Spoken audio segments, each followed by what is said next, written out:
Hey all, so today I'm going to run you through how to make this burial style pad sound in Logic X. Now I've designed the sound using free plugins only, so there's no need to spend any money to replicate this sound. The only thing that I'm using here that you might not have access to and you could pay for is Arturia's Analog Lab 2, which I'm simply using to load a preset out of. I'll show you that in a moment. I don't think it's going to be a preset that you absolutely have to use.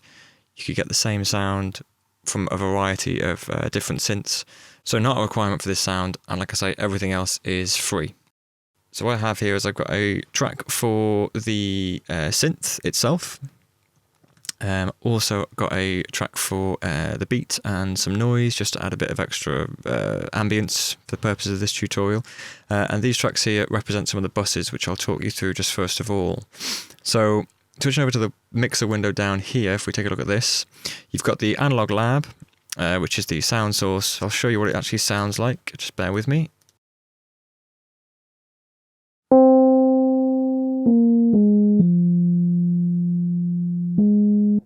Just a kind of a E-piano type thing, nothing fancy at all.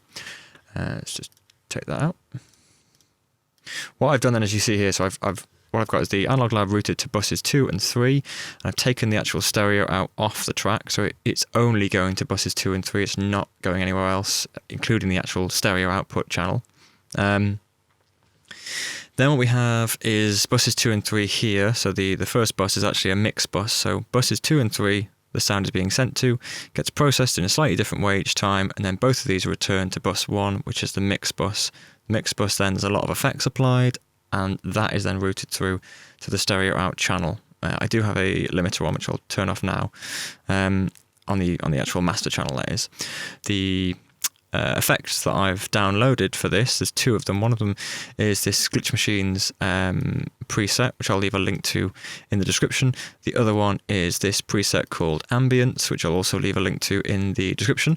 These are the only two that you won't find if you're using Logic.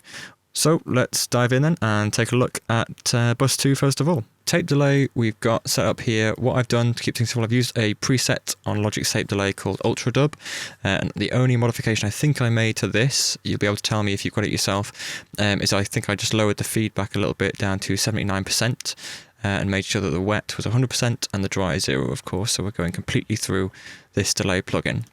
Next up then, we're looking at EQ. I took a large cut around the out of the bass frequencies. I think the actual roll-off is 290 Hz. I then used a notch around 395 Hz at -3 decibels. Also put in a high cut as well at 79 kilohertz as well. Following that then, I put some compression on the channel. This obviously is relative to the volume that you have and the preset that you've used. For mine, if I play the effect actually, it's very subtle, not a lot of compression happening at all. It's just every now and then picking out, a couple of the delay instances that might be, sort of overlapping and thus bringing the overall amplitude up too high. Essentially, you've got auto gain off. It's a fast release of 2 milliseconds. Fast attack of 2 milliseconds. A fast release of 30 milliseconds, and the threshold I've got is 14.5, ratio of 2 to 1. I'll keep that playing actually, just so we can hear the sound change over time. The two gain plugins aren't doing anything at the moment. I use them in the track that I took these from to automate volume over time, so I'll leave those out of this. They're not actually serving any purpose at the moment. Moving then to bus 3, so this is the other instance of what's being sent. On this one, if I solo it, we should be able to hear, the unaltered signal again. So the first effect I used was Logic Space Designer. I used a preset called Fixed Analog Chorus here. It's a little bit tricky for me to explain this one because I didn't actually change the preset. I came across this preset and it just worked straight away for what I needed. So I left it as is, really. I cheated, basically. If I turn it on, you'll get an idea though of what it's actually doing. Okay.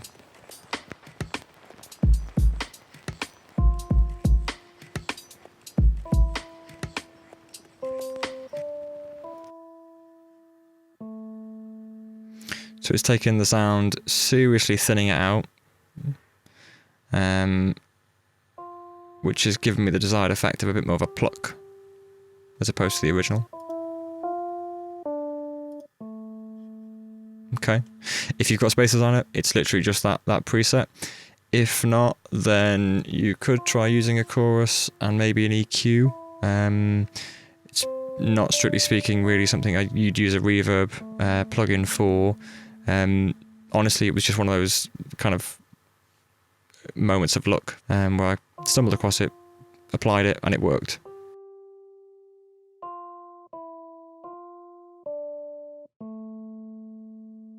The next thing then on this track was some EQ. So I applied a low cut just as a precautionary measure, and I also took a large notch cut from the middle around 760 Hz, and that's a minus 9.5 decibels, as you can see there. Okay. The last thing then was some compression. This again was just a safety net. I think it was copied actually from the previous, slightly higher threshold of 13, 3.1 ratio, and the release 27 milliseconds, attack 1.5. So now if we mix the two together, what we have so far is this.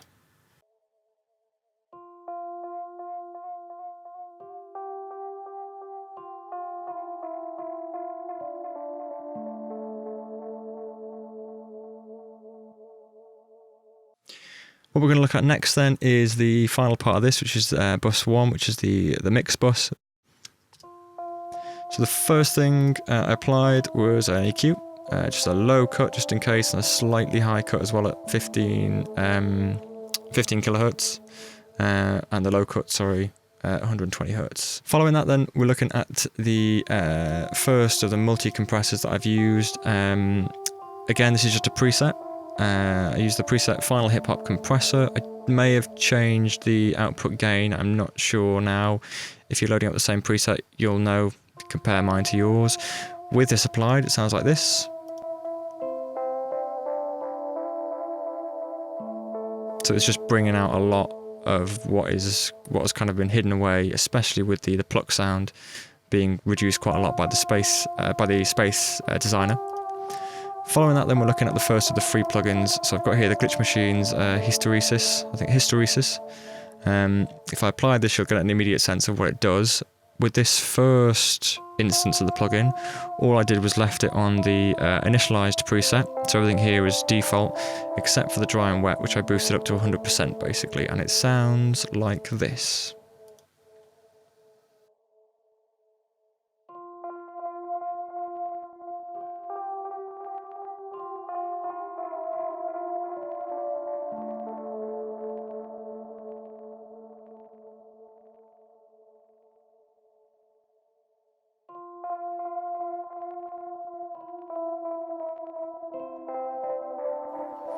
The next thing I applied then was the Ambience plugin, which is the other of the free plugins.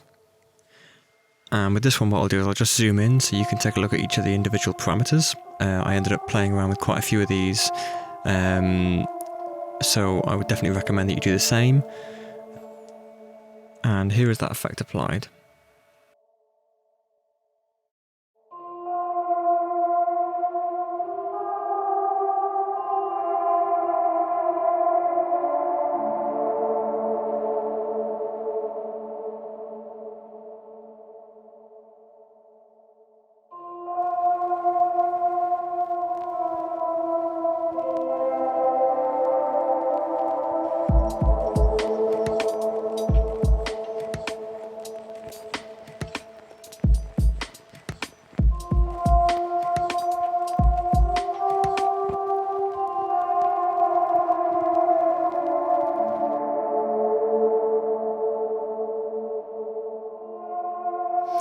Next up then, I've loaded up a second instance of the Glitch Machines plugin. This one is actually a preset Angels to Others, so you'll find it by accessing the presets down here. And all I did with this one was change the dry and wet. I think I brought it down to about 5%. If I bring up the dry and wet, you can probably hear more of it actually. Yeah. So it's that sound itself. I've just brought it down to about 5%, so it's really subtle. Next then there's another EQ. At this point I decided to take a bit more out the middle, quite a lot more. So I've used here a combination of two cuts. One is 1260 Hz, it's 4.5 decibel cut, and then at 475 Hz we've got a 2 decibel cut, just to take out a bit of the mid, make it a bit less harsh. Then we have the final multipressor. This used a preset called Strings Compressor, and I may again have changed the output gain. So for me, that one was bringing out just quite a lot of the high noisiness. We've then come to an end here. We've got a filter, which is just a very basic filter. In Logic, it's called the auto filter. In any other DAW, it's just called a filter. All I did here was bring down the envelope, which is defaultly set to 50%, and brought the cutoff to 75%.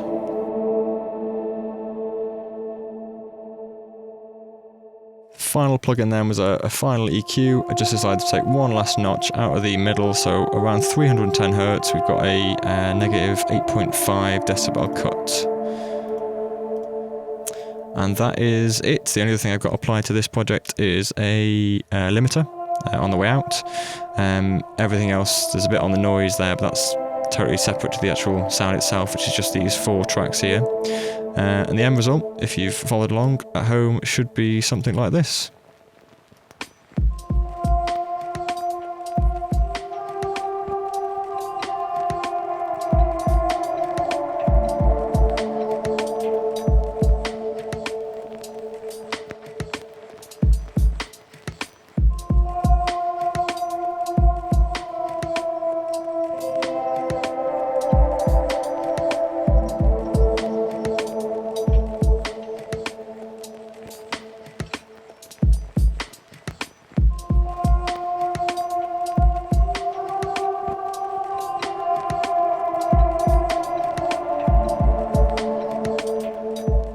Thanks for watching, guys, and I'll see you next time.